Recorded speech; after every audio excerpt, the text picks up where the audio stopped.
Quel est le concept de Youpi Park et comment est-ce que vous vous démarquez sur ce marché? Alors ce sont des plaines pour enfants pour le coup. On a créé le concept en 2009 avec la première franchise en 2011. Et aujourd'hui on se veut avant tout une franchise plutôt familiale. Donc c'est vraiment de l'accompagnement et on va travailler sur un univers de 0 à 12 ans. Voilà, et avec des structures à la fois gonflables et des structures tubulaires.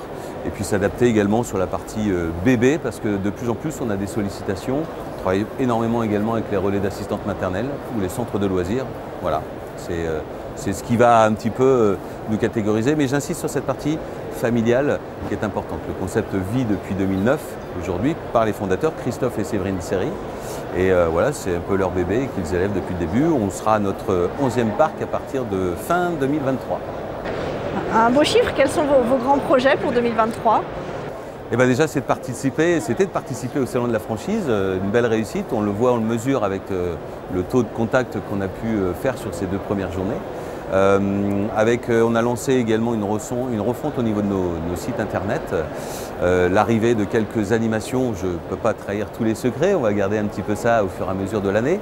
Et puis pour reprendre un petit peu la partie développement, parce qu'avec les années Covid, ça a été un peu plus compliqué.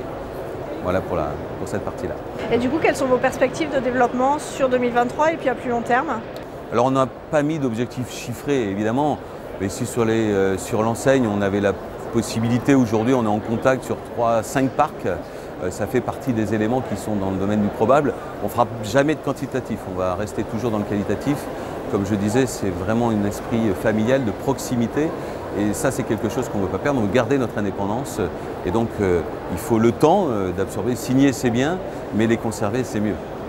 Signer avec qui, du coup, il y a un profil particulier pour vous rejoindre? Il n'y a pas de profil type. Évidemment, quand des personnes sont déjà entrepreneurs, ont déjà géré du personnel, ont eu des profils de managers, c'est un atout. Le minimum de savoir-être en commerce, évidemment.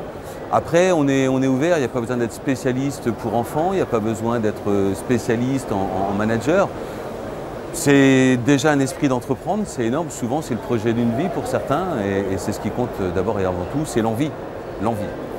Quel conseil est-ce que vous donneriez à un porteur de projet qui hésite, qui a cette envie mais qui hésite à sauter le pas? C'est ne pas hésiter à mûrir. C'est parfois long, hein. Le dernier concept qu'on a signé, il nous a fallu une année et un trimestre. Il faut s'armer un peu de patience, mais je crois que ça se construit petit à petit. Le temps de trouver le foncier, on sait que ça fait partie des étapes compliquées. Et pourtant, ce n'était pas un problème d'apport, mais c'est souvent parfois un peu long. Et voilà, puis on ne perd jamais de temps, on apprend à se connaître et petit à petit ça s'élève et l'envie ne fait que progresser au fur et à mesure du temps qui passe. Et aujourd'hui on va démarrer sur une belle ville de France en Loire-Atlantique qui va permettre de booster avec des gens et un jeune couple motivé, on en est ravis et fiers.